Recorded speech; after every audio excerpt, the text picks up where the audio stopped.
పసుపు కుంకుమం ఇవ్వడానికి వెళ్ళిన మమ్మల్ని జైలుకు పంపించారు సార్ జగన్మోహన్ రెడ్డి.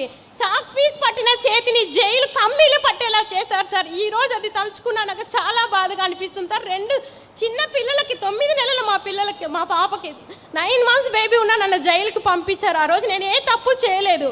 కానీ మీరిచ్చిన సైకిల్ నాకు ఒక స్ఫూర్తినిచ్చి నేను పీజీ చదువుకోగలిగాను సార్.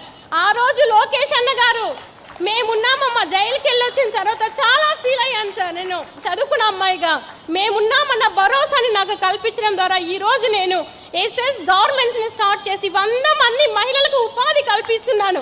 మేము స్టిచ్ చేస్తున్నటువంటి షర్ట్ యుఎస్ యూకేకి మేము ట్రాన్స్పోర్ట్ చేస్తున్నాం సార్ ఈరోజు. ఇది సార్ మహిళా సాధికారత అంటే. మహిళా సాధికారత తెలుగుదేశం ప్రభుత్వంతోనే సాధ్యమవుతుందని నేను ఈ సందర్భంగా తెలియజేసుకుంటూ ఈ అవకాశం కల్పించిన పెద్దలకి నేను హృదయపూర్వక ధన్యవాదాలు తెలియజేసుకుంటున్నాను.